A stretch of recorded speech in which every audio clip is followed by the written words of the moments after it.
HRN listeners. As we celebrate our 15th year, we are deepening our commitment to giving voice to the next generation of food systems storytellers, and we need your help.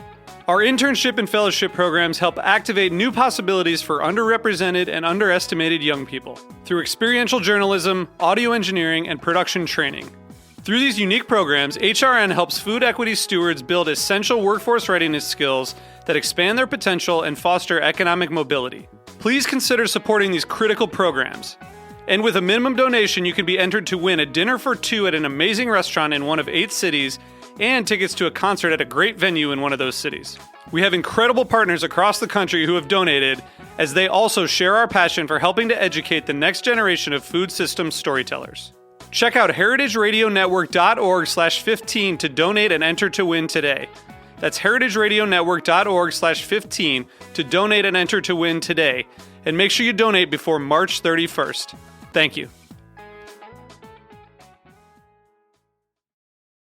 Today's program is brought to you by Hearst Ranch, the nation's largest single-source supplier of free-range, all-natural, grass-fed, and grass-finished beef. For more information, visit HearstRanch.com. I'm HRN's Executive Director, Katie Mosman-Wadler, with a preview of this week's episode of Meat and Three, our weekly food news roundup. Kat Johnson kicked the season off with an episode about food and football, so now we're turning to one of my favorite sports, talking about cookbooks. We'll take a sneak peek at a few recipe breakthroughs that Rose Levy-Berenbaum discovered while working on her 12th cookbook. So this was such a eureka thing. People ask me if I still keep learning. And yeah, just thinking about it and trying to find a better way.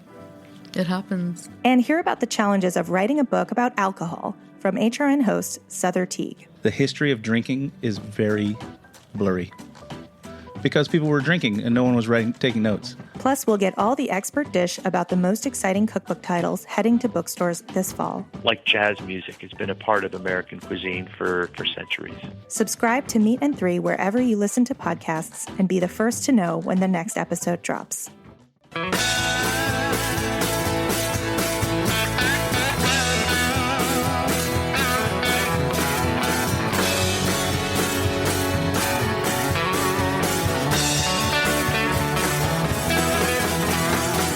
Hey, welcome to Beer Sessions Radio on the Heritage Radio Network.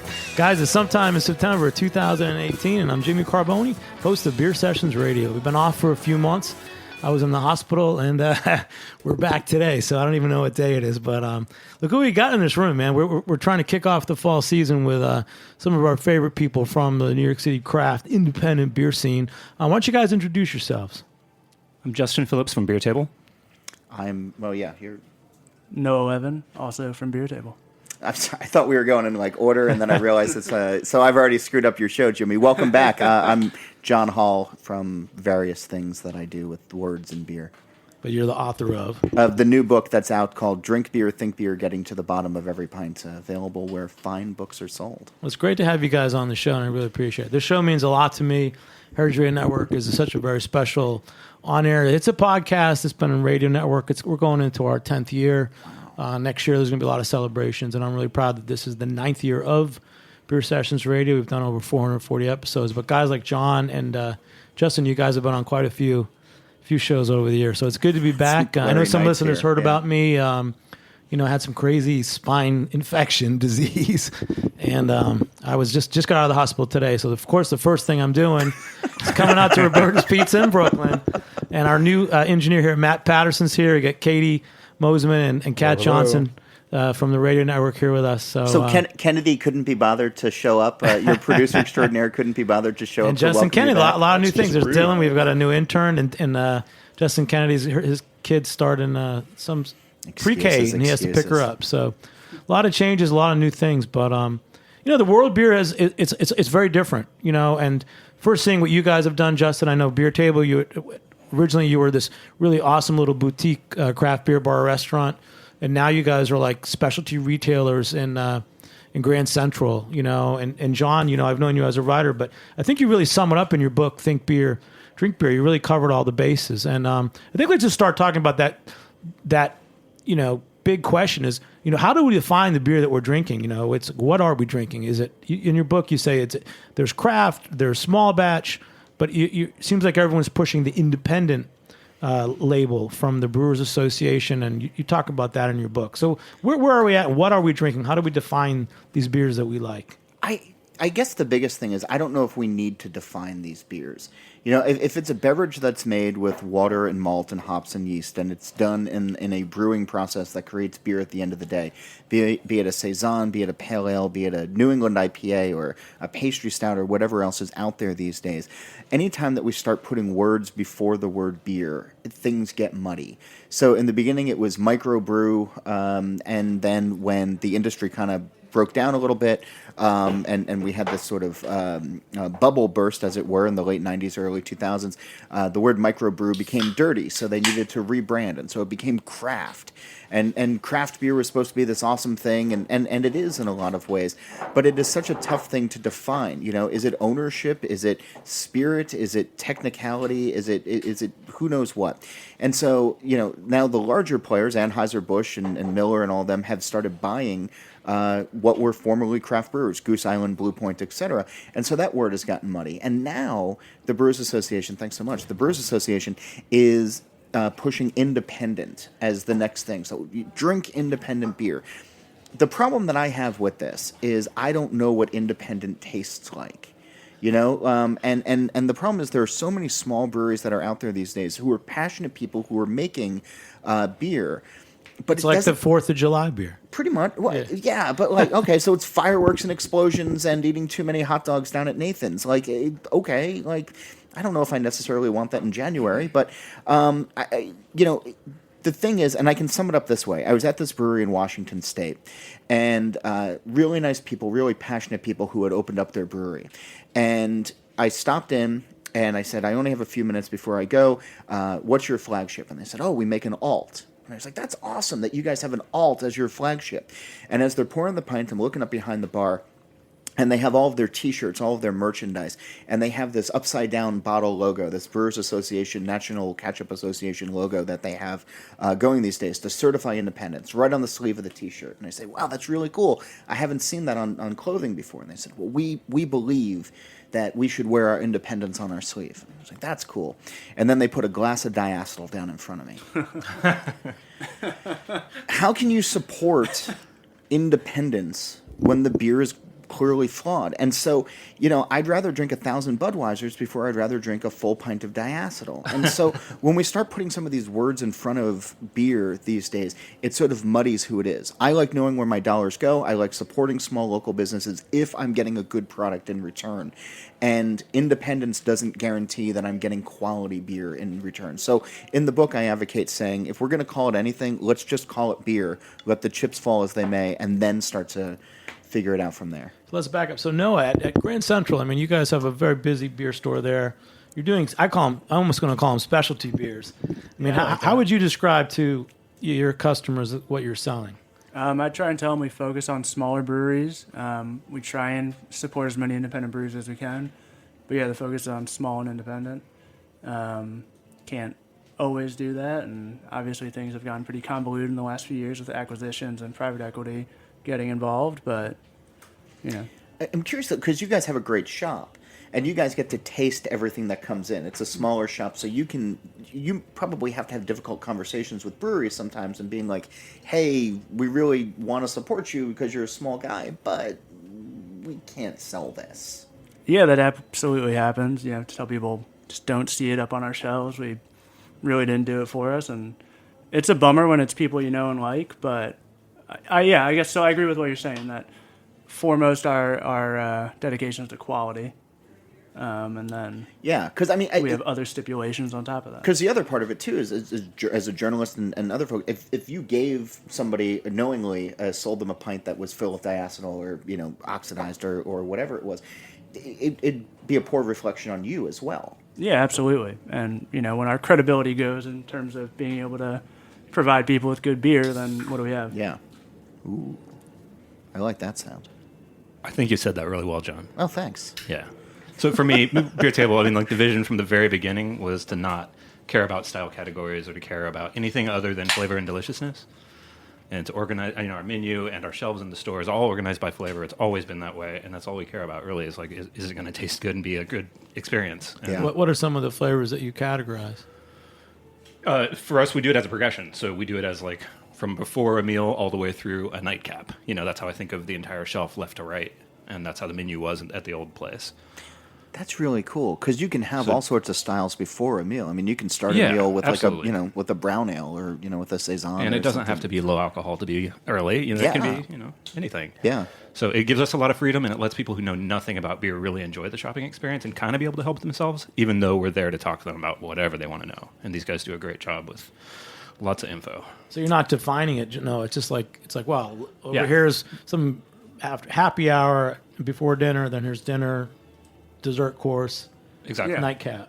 I mean, and we definitely get the guys in who we describe that to, and they immediately go straight to the farthest right corner where our post-dinner drinks would be, and like, oh, this is me. But, So it's like the guys at the festival. Like, give me your strongest. exactly, yeah. In the back, sir. I've got a 20-minute train ride. Do you How guys many hide 12% do you guys hide stouts those can I drink? behind the beaded curtain, like at the old video stores, like that kind of thing? John, you've had quite a life, man.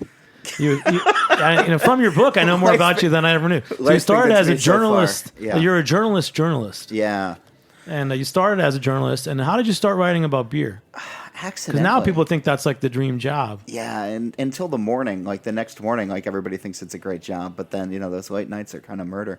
I fell into it accidentally. As a reporter, you're sort of trained to follow your curiosity. And as a reporter, and I used to cover crime and politics and environmental issues and pretty much anything under the sun. I was a general assignment reporter. And in my free time, I discovered good beer and I started drinking about good beer. So it was this sort of natural progression of one day being like, hey, I should write about this. And I had some editors that were really cool and encouraging and let me do it. And then after I left daily newspapers, folks like Tony Forder at Ale Street News and Tom Daldorf out at Celebrator gave me a start in the beginning. And then I was able to go and work at All About Beer as the editor for a couple of years and write some books along the way. And now I'm at Craft Beer and Brewing. And it's been a weird decade and a half of writing about beer. I never thought that this would be my full-time profession, but man, I can't imagine doing anything else. I get to be front and center for some of the coolest things happening in beer right now and talk with really smart people who know a lot of really cool things about beer, and then I get to communicate that to people who are really enthusiastic. So what I do is a real privilege. That's great, man. Thanks for coming on. So, Justin, talking about what are we drinking, what are we drinking? This is my first time to have it. I'm going to have Noah talk about it. This is my first time as well, but Oh, is this it? I is thought you had. extra from Stillwater, one of our favorite breweries. Yeah, I really dig it. And this is a double IPA in the style of a brewed IPA.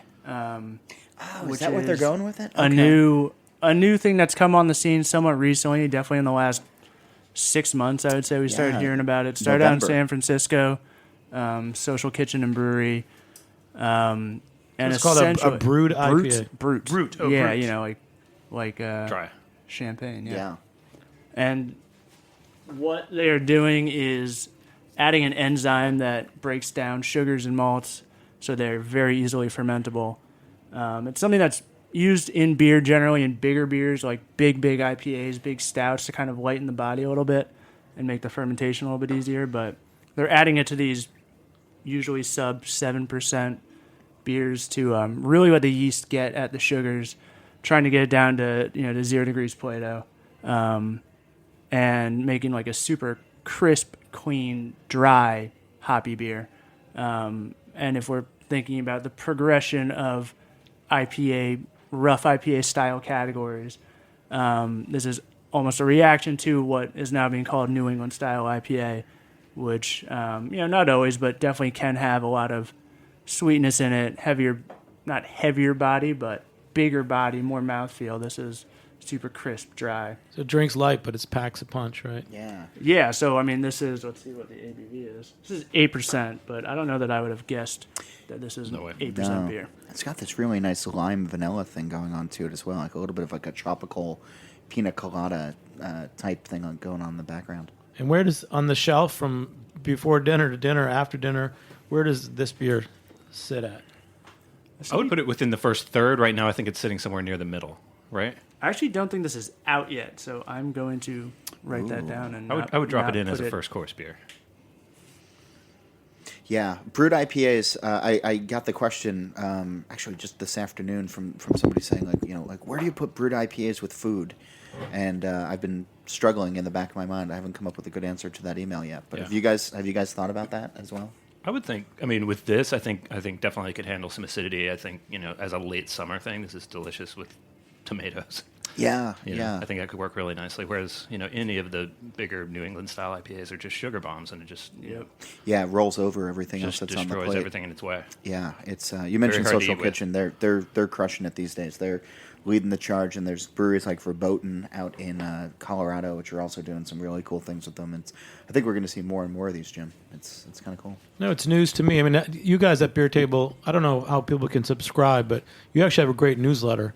And this is just the on our website. Second show we did based on you guys. We did a barrel-aged beer show earlier this year, and was inspired by your newsletter. And now this is you guys talking about the brewed IPA. Who writes your newsletter? Everyone. Megan sort of leads the charge on organizing everything, and then everyone participates. Hey, Megan, welcome to the show. Welcome back. Hey, Megan Saxelby just came in, one of your managers. How's it going? Yeah, and I was just saying how great your newsletter is, and people. It's nice to see that you guys put the time into communicating, what's going on in the beer scene. So I really like that newsletter. I should correct myself. The email newsletter is all Megan now. Our printed newsletter is everyone. Yeah, it's a very different thing. It's great, Megan. I just want to say thank you because, like I said, this is the second show we've done based on your newsletter. Thanks so much. Last one was barrel-aged beers, and now it's brewed IPA today. Thank you. But we're talking with John. He just wrote this great book, Think Beer, Drink Beer. And we're talking about, what are we drinking? We defined a little bit. Going back to, we drink an independent label, craft beer, small batch. And I think what you guys are doing really showcases where beer's at. I mean, talk about how you guys sell beer. Tell us what some of the philosophy of the shop, because you seem like you've really had a big influence on it. Well, when I came in, I just kind of tried to carry on what Justin and Trisha had already set up. Which is a place to celebrate beer and to make sure it's included on the table. I mean, it's in the name, Beer Table, and that's really what we try to focus on. It's not a standalone beverage. It very much so belongs on the table and with food, much in the same way that a lot of people associate wine. I think arguably it pairs a lot better with a lot of different food than wine. It's not so pigeonholed into, this goes with this and this goes with that. I think it, as we're still seeing so many new things come out, like the brewed IPA, there's so much stuff to play around with flavor and, comparatively where we're at with beer now to where wine is, it's still so new. There's so much stuff to experiment with, and I think that we really try and celebrate that in the shop, and, we don't try and say that we're the authority. We're learning right along with everybody, and so it's fun to kind of take that ride with our customers. Yeah, I mean, how can you guys keep up? I mean, John, in your book, you said there's like 7,000 breweries in America now. Yeah, we're getting up to that number now with another 1,000 or so in planning. Yeah, I mean, it's impossible to keep up. I mean, you're lucky that you find the good stuff, right? Yeah, we have a lot of good spies out there for us, so it certainly helps. But yeah, there's a lot to keep up with now. That's great. What are some other breweries that I haven't heard of that you guys are selling? Because I feel like every time you're on the show, there's beer I've never had before. I mean, something fun that just came in from Charleston, Edmund's Oast. Yeah. Really, really awesome stuff. We actually just had tasting with them yesterday. We've got one going on as we speak at our World Trade Center location. So if you're listening live, head down there, try some Edmund's Oast. But yeah, they do some fun stuff. I'm on my way through there on my way home. So now it's there you go. Sorry, April, I'll be home late. But yeah, we've got this. That's fine. It's one of my favorite things that we've gotten in from them. It's an English mild. It's under 4%, done with some black tea that's roasted down in Charleston. And it's just a delicious, delicious beer. And you don't see that many American breweries making milds right now. Not enough. No. One of the breweries, actually, that I'm really excited about these days is called Bond Place, and they're out in Bethlehem, Pennsylvania, and they're doing milds as well. Sam Masato, who used to be a bartender up at Pony Bar back in the day, one of the great advocates of beer. We've written about him at Craft Beer and Brewing Magazine a little bit. We've had him on the podcasts, and he's doing a lot of milds. One, I think, at GABF last year, Great American Beer Festival last year, or World Beer Cup, one of those where they hand out medals. But yeah, he's doing some milds as well. It's nice to see this style come back. It's so nice. One of my favorites, for sure. I think the whole brown ale family, people are... there's a lot more potential with it. But I don't know if people are people drinking brown. I mean, No. No. I just like to add that, like, I love that these guys get excited about this stuff and about old things, and that it's not all about the new breweries and the new beers coming out. We try to represent that, but a big thing that they do a really good job with is also trying to keep the old classics and keep older styles and like true diversity on the shelf, so it's not all just big hazy IPAs. Yeah. I mean, I think in the last year, 2 years, we've seen somewhat of a return, the popularity amongst craft beer enthusiasts, lagers. I think so many more breweries are doing really, really quality versions of Pilsners and Helles lagers and other styles too. But I feel like maybe brown things are going to be the next little micro trend in beer. We can dream. Yeah. Yeah. Fingers crossed. In a perfect world, that'd be nice. cool. We're off to a great start, guys. Hey, Matt, the new engineer's here. We're going to take a short break. We'll be back in a few minutes on Beer Sessions Radio. All right.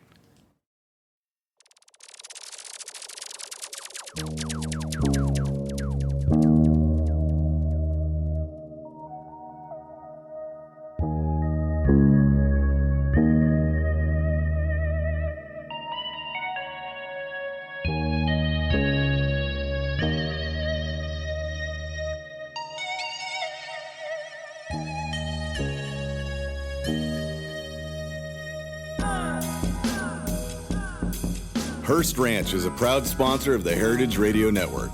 The Hearst family has been raising cattle on the rich, sustainable native grasslands of California's Central Coast for over 150 years.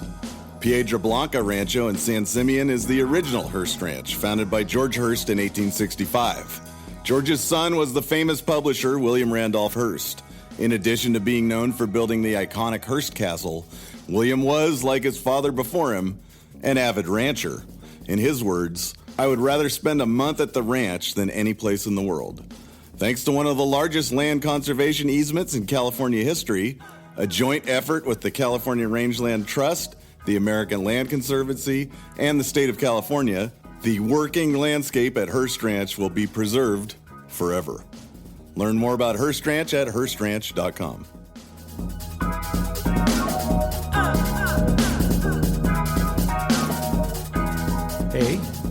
Hey, welcome back to Beer Sessions Radio on the Heritage Radio Network. We've got the crew from Beer Table, one of the finest specialty beer shops in New York City, and John Holl, the author of Think Beer, Drink Beer. So we were actually just tasting a mild ale from Edmunds Oast in Charleston, which is new to me, but the style is not. Mild is another one of these dark, lighter bodied, brown colored beers. And it brings us to one of the chapters in John's book. You talk about the beer ingredients, and I really like this. There's some really good lines in your book.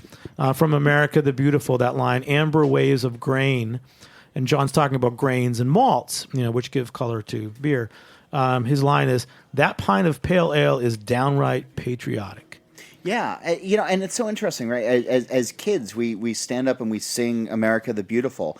And when we become adults and we actually, I was thinking about, because I was at one of my niece's plays or something, and they sang America the Beautiful, and I realized that these kids are singing about amber waves of grain.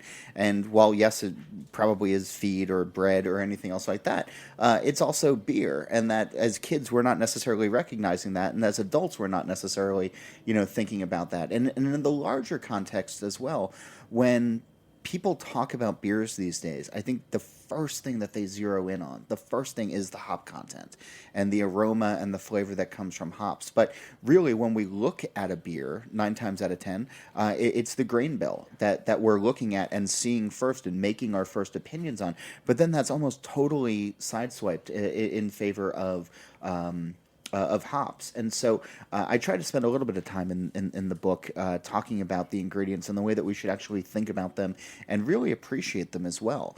And malt is certainly paramount. And I think in the next couple of years, we'll start to see if the malt growers can get out there, and the brewers can certainly start talking about it. People will start saying, like, "Oh, do you have XYZ malt in this?" In the same way that we talk about Citra, a Mosaic, and all of that. I think people will really start, I hope at least, to start to talk about their grain bill in specific terms, as opposed to, "Oh yeah, it's really bready. It's got that cracker note to it," like these generic terms that don't necessarily add all that much to it. I mean, I know maybe 6 to 8 years ago, people were just starting to talk about local malt, and there are a whole bunch of malt facilities in New York State when there weren't. Even 6 years ago. I don't know if that comes up, if any of the brewers are including descriptions of their malt, or if anyone's doing like North Carolina local malt. I don't know if that's come up in any of the beers you guys are sampling or selling. I mean, I wouldn't necessarily say that when we're being sold a beer or when a distributor is bringing something in that they're saying, you're going to really want to try this. It's full of Maris Otter. But, I wish that's what they were saying. But I think kind of what you're mentioning and what we're seeing a little bit more of, especially with some of the smaller local breweries or the, quote-unquote farm breweries around, there's been some legislation passed that's really trying to support that industry a little bit more in the state, which is exciting. And, as you said, there's more maltsters that are coming up and coming online in in our area. So I assume that's happening elsewhere.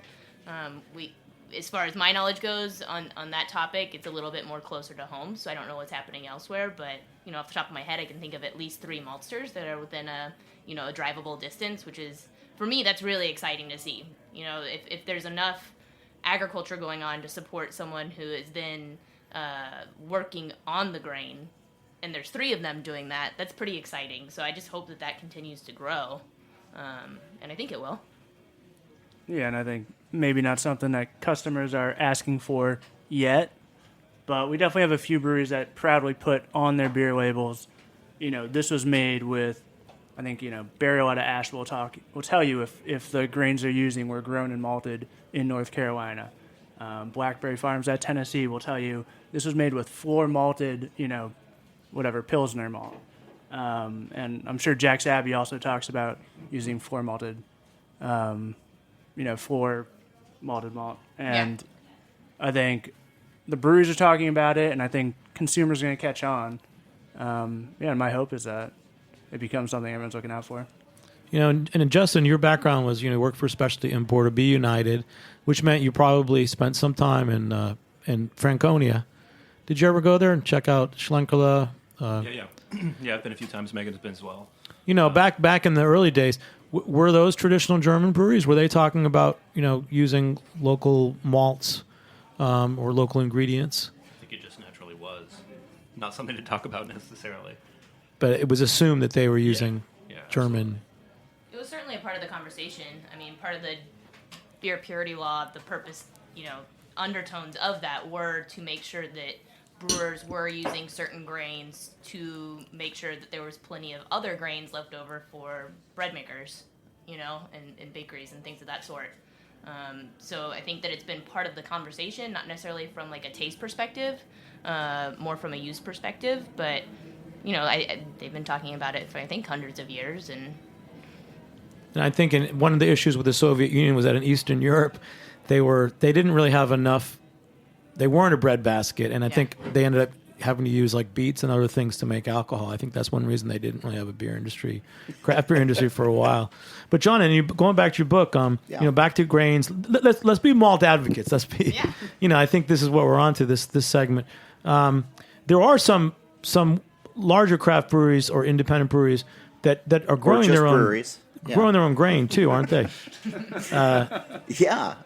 Bell's is certainly. They have a bunch of acreage in Michigan, and they know where all their stuff is coming from. They're the first ones who come to mind, but there are certainly others as well. And you just have out in San Francisco right now, everybody's really excited about Admiral Maltings, which just went up, I want to say in Alameda, California, so just on the other side of the bay in San Francisco. And all the breweries out there are really excited about this floor malting. They can know where their malt is coming from now, and they're using it. In fact, I was just talking to Kim, the brewer at Social Kitchen, this afternoon.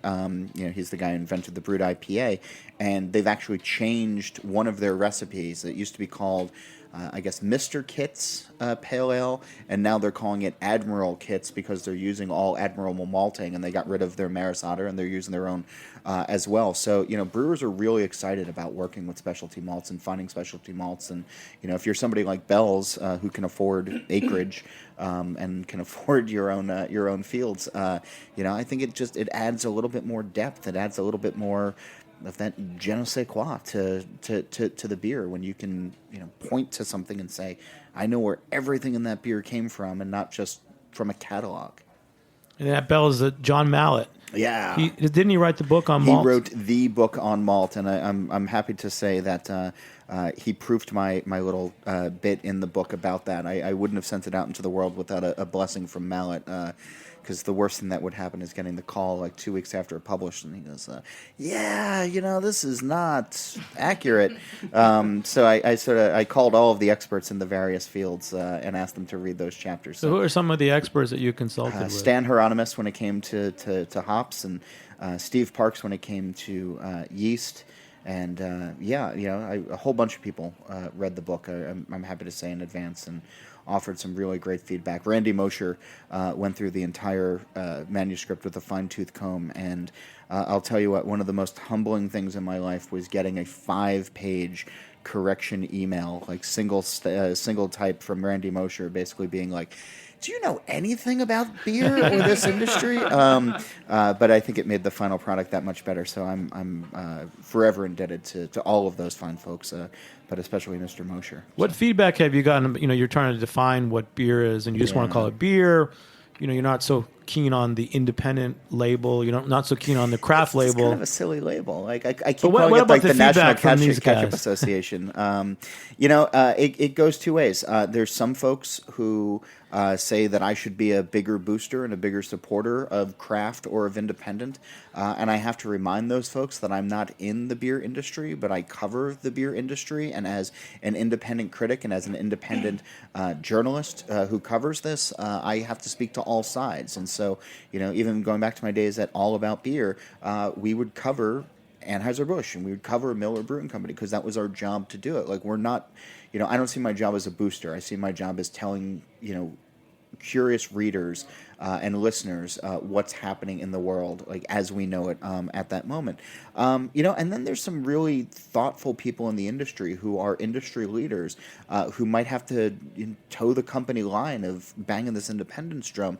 But when I see them, they'll say privately, I don't disagree with you. I'm not going to say that out loud, but I don't disagree with you. And so I think that there's a lot of conversations happening on a lot of levels among a lot of people, and that I try to encourage drinkers, at least in this book, and in the same way that I think that all of us who interact with the public on a daily basis, encourage people to really think for themselves, to not just follow the company line, to not just believe that craft beer is better than all other beer, but to follow what it is that you like, and to not be afraid sometimes to just order a bud when you're out at a bar, or to just try something again, because I think it broadens our perspectives.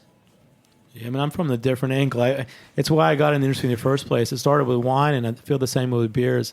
I want to go to specialty retailers like Beer Table, where I know that they're pre-selecting for me. Yeah. And I also like to work with select distributors.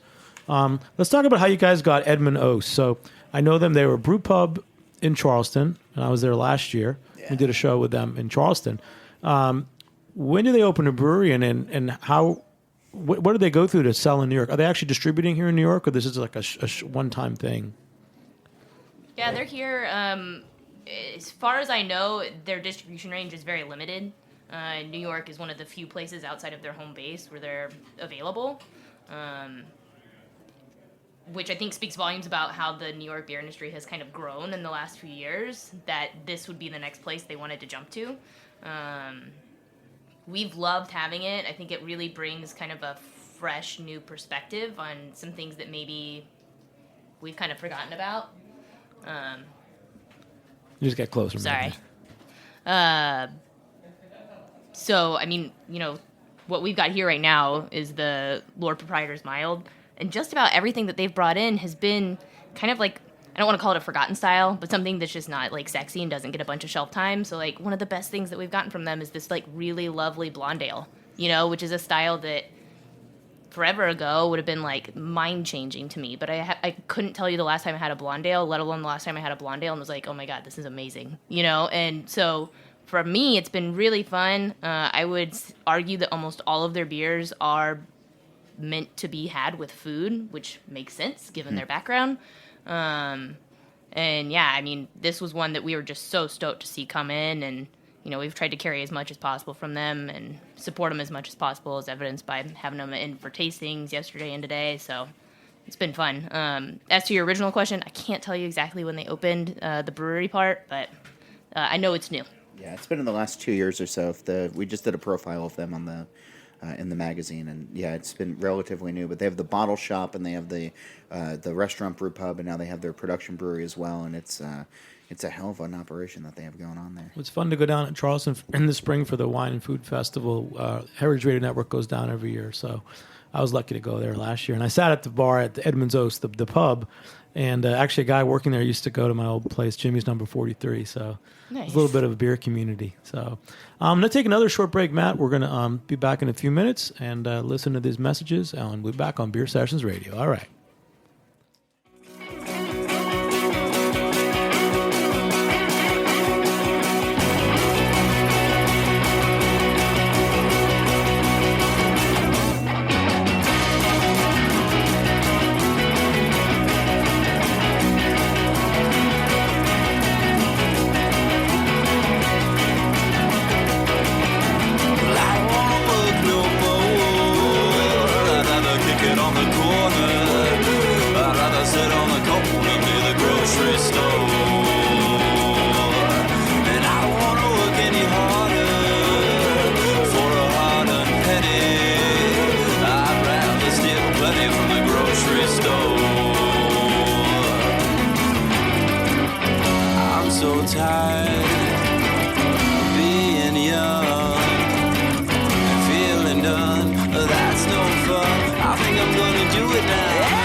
Hey, welcome back to Beer Sessions Radio on the Heritage Radio Network. We're happy to be back. We took the summer off, and we're here with some of my favorite specialty beer retailers, the Beer Table crew, Megan, Justin, and Noah.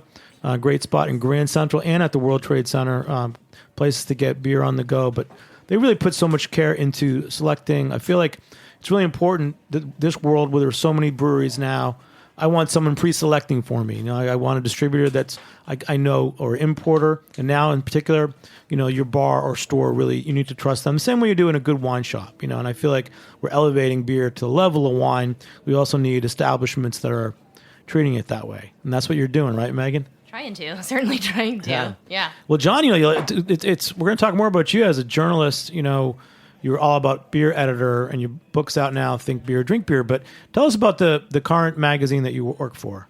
It's called Craft Beer and Brewing. It's been around for, about half a decade now.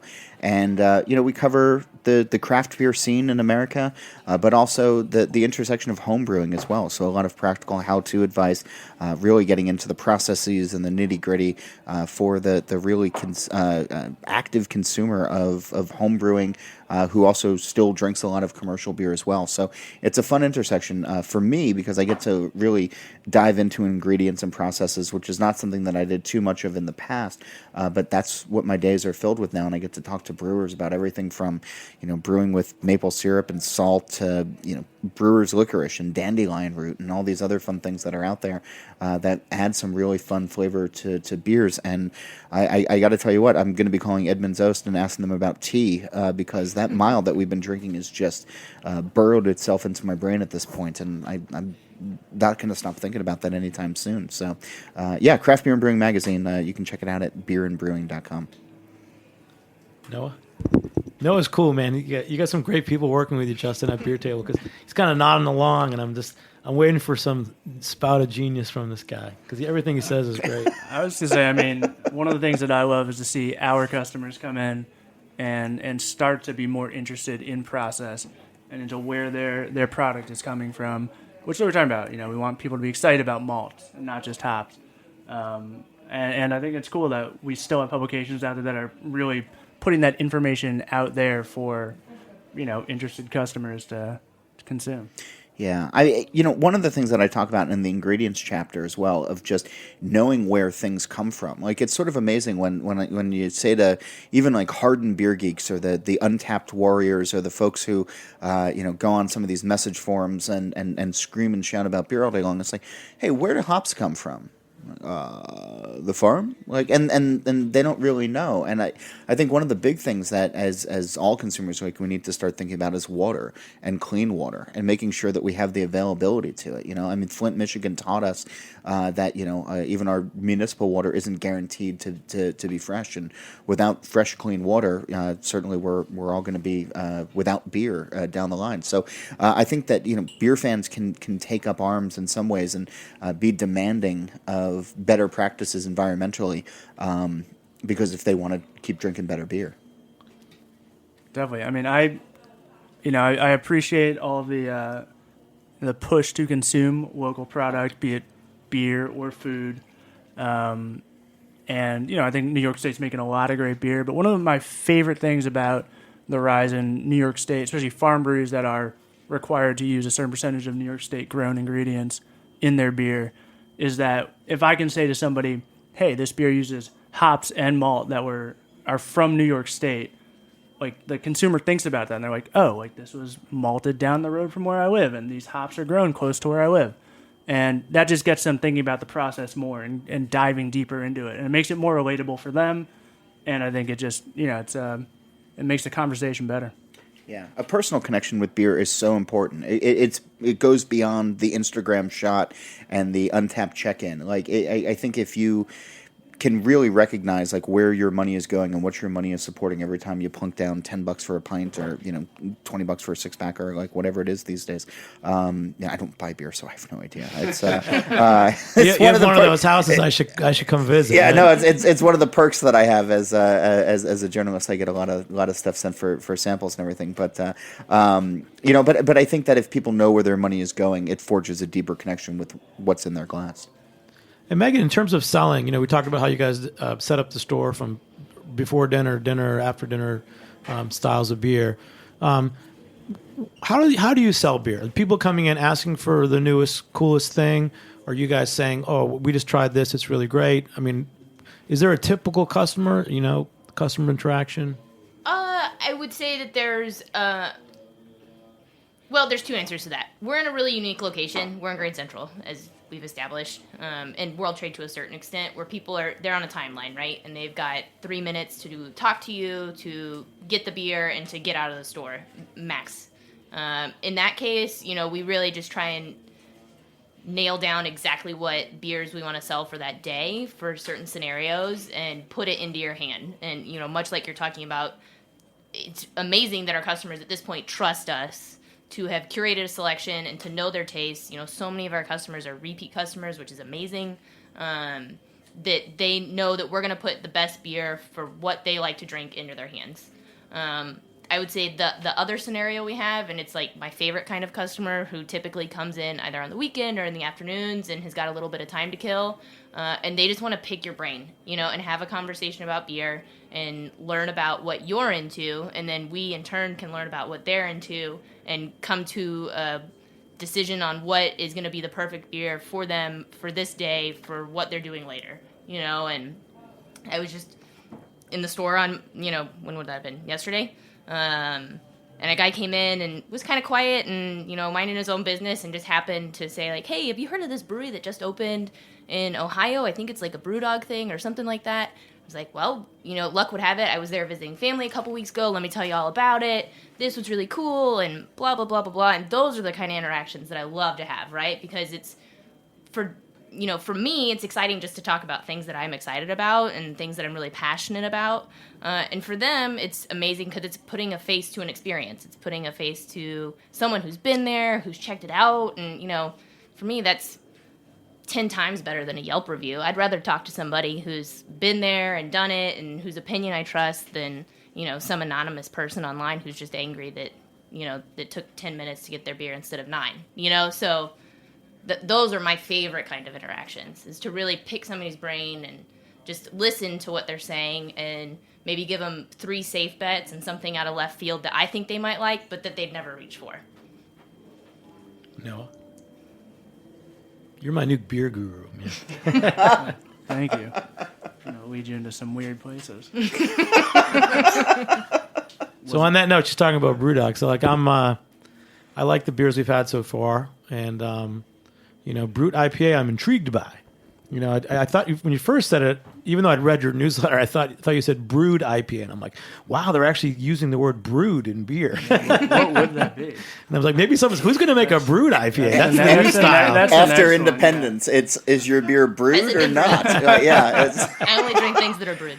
It's like cold brew coffee. Like Personally, I'm into the raw beer myself. It's I just want the four main ingredients Just served to me malt floating in a separately. glass of It's the cold brewed beer, Which I don't know even joke. that's, Somebody's going to do that for real. Like that's been the big thing with April Fool's Day every year. Is like the brewers who are like, "Oh, we're doing a pork chop beer. Like, aren't we funny on April Fool's Day?" And it's like, come on, fellas. Like somebody's already done that, and if they're not, they're going too soon. So it's raw beer is going to be a thing soon enough. Yeah. The one thing that really intrigued, I think it's fun that there is a new take on the IPA. The one thing I'm really curious about, I suppose, in terms of IPA or in terms of brewed IPA is this going to be like the next New England, quote unquote, New England style IPA? Is this going to be something that takes the kind of brewing community by storm and everybody's obsessed with it? Or is it going to be kind of a short-lived fad? Black IPA, yeah. Yeah, exactly. Is this the next Cascadian? Cascadian. I'm sorry. I still like American IPA. Dark Ale? I'm sorry, yeah. And I'm not sure. I think it's fun, especially in the lower ABV iterations. It's easy to drink and tasty. I was kind of surprised at how quickly it spread around the country. I feel like with New England style IPA, that was a several-year process before it really hit the West Coast and became a thing there. But this felt like a matter of months before it traversed the country, and we were seeing. Is there like a style section now for Brut IPA? It's not at GABF, but it probably will be soon enough. It has to be. Yeah, everybody's making it at this point. Everybody's really excited, and the cool thing about it, as I've written in the magazine, we did one of the early articles on this, which I was thankful for, is that there's no set process for it yet. So when Kim at Social Kitchen started using this enzyme, he was adding it during the fermenter, during fermentation, but they also reused their yeast, and he didn't want this enzyme contaminating his yeast. So now he's putting it into the fermenter, now he's putting it into his mash as he's starting the brew process, so that it's not necessarily getting down to zero Plato like he had hoped. But everybody's trying different things with it now, and now that this sort of door has been unlocked, all brewers are just rushing to be like, all right, well, how can I put my own twist on this as well? And we're already seeing the fruited Brut IPA. I think we've got one of those here today. Yeah, do it? Okay. Cane Brewing down in Jersey, they just did a peach and something puree Brut IPA for their 7th anniversary. And that, to me, speaks volumes that a brewery putting out an anniversary beer, one of these seminal beers, is doing something that is on a style that is less than a year old in the known world right now. I think I don't know if it's going to go the way of Black IPA or White IPA or the others, but I think for right now, this is an exciting time to be trying this style. And maybe because it's not dark, people, it'll catch on. There's still an issue of dark versus light. What's this next beer that we're drinking? Oh, I was down at Treadwell Park in near the World Trade Center before I came over here, and I picked up an old school West Coast IPA because I thought I'd be novel and different. And this is just Knee Deep's. I'm not actually familiar with that style. Could you tell me about it? So it's clear. It's bitter on the finish. It has that's why pine my tongue hurts. and a little bit of dankness to it as well. I'd refer you to 2005. She was not born then. Yeah, so this is just Knee Deep. This is great. Their West Coast IPA, and God, when I saw it on tap, I got really excited because I don't drink a lot of the milkshake stuff. Like I think it can be fun, but when I can see a crystal clear West Coast IPA that is unadorned and done the way that our grandparents demanded it, damn it, I'm just a sucker for it. So that's why I brought a crowler of it and. Yeah. Where'd you get it? Where'd you get it on draft? Treadwell Park. Oh, great. Down in, and Becerra, and likes beer. Yeah, and does like beer. So they have a Crowler station as you can leave. You can get any beer that you want for a lot of money. I briefly considered bringing a barrel-aged Scotch ale because that was actually like really intriguing to me. And then they're like, yeah, the Crowler price is $45. And I was like, oh, I don't like Jimmy that much. So I got the more affordable West Coast IPA, and I'm digging it. But what's the fruited brute IPA that you guys brought? We have one from Fair State, who are out of Minnesota. Yeah, those guys are great. They make a fantastic Pilsner, by the way. Yeah, and I guess they've been in the New York market for maybe almost a year now. Yeah. But yeah, they do great stuff, and we have a non-fruited and a fruited brute from them. Ooh. I feel like you guys are really Probably lucky because crack one you're open. really more of a bottle shop. And I think about when you have a pub or a restaurant, you've only got a certain number of draft lines. And I remember a few years ago, I felt that I couldn't keep up with all the new breweries because I couldn't carry that many different beers, But you guys, how many do you have usually in the store? Like 400 different beers? I wouldn't say that. I mean, at one time, we've got room on the shelves for like just around 100 different unique beers, and we have 6 lines at both locations. But I think kind of the blessing that we didn't necessarily plan on is that both stores are very tiny, and we don't have a ton of room for back storage. So as soon as something runs out, we need something to take its place, and so we're constantly just churning through inventory, and it means getting probably more deliveries than most people would like for a store of that size, but it's really been super helpful for us in that we just don't have a ton of stuff sitting around, and so we can kind of keep up, it more or less. I often have the same sentiment that you have. I'm just like, oh my gosh, everything is passing me by that we need, and we just don't have space for this, but there will always be another release next week, so it's fine. But you're lucky, so your customers really trust you now. They know that they're going to get a lot of good choices. They probably get to try more things in most other places. I mean, I can't think of another place where, every beer you've let me taste today, I've never tried. So yeah, you guys are awesome. It's an embarrassment of riches. And John, just a shout out to your professionalism. We did a show a couple summers ago at WNYC together. Yeah. And John comes on, of course, with a blazer and a bow tie. That's right. And I said, John, you look great. And he looks at me and he says, Jimmy, you got to dress for the job you want. And I was like, I'm sorry I didn't get dressed up for the show today, I'm but a it's schlump. radio, so it's. Yeah, you got a bow tie on. You always have a bow tie. There it is. And I think you mentioned you talk about handcrafted. You actually get handcrafted bow ties from Vermont, don't It's you? not handcrafted. They're hand sewn, but there's a small company in Vermont that's actually in Middlebury that's not far.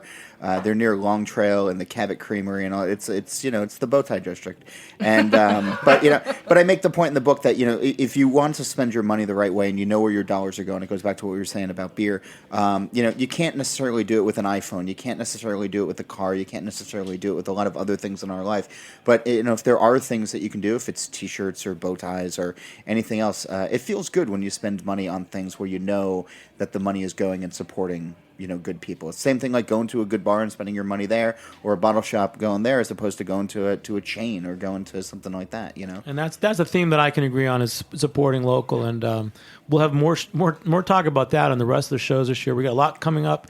Every Tuesday at 5, we're back, Beer Sessions Radio. And you guys, let's just go through. We got to close out, but just again, say your names and your affiliations. Justin Phillips from Beer Table. Rotary Club. Megan Saxelby, Beer Table. Noah Levin, Beer Table. John Holl from Craft Beer and Brewing Magazine, the new book, Drink Beer, Think Beer, Getting to the Bottom of Every Pint, and the podcast, Steal This Beer. All right. Well, thanks for coming out, guys. Big shout out to new engineer Matt Patterson. We got a new intern, Dylan, and our producer, Justin Kennedy. Thanks for putting together the show. I'm Jimmy Carbone. We'll catch you next time on Beer Sessions Radio. All right. Welcome back, Woo. Jim. Thank you.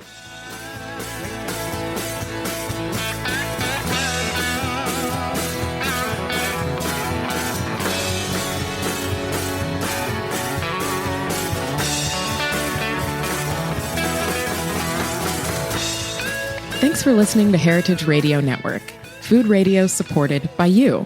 For our freshest content and to hear about exclusive events, subscribe to our newsletter. Enter your email at the bottom of our website, heritageradionetwork.org. Connect with us on Facebook, Instagram, and Twitter at heritage_radio. Heritage Radio Network is a nonprofit organization driving conversations to make the world a better, fairer, more delicious place. And we couldn't do it without support from listeners like you. Want to be a part of the food world's most innovative community? Rate the shows you like, tell your friends, and please join our community by becoming a member.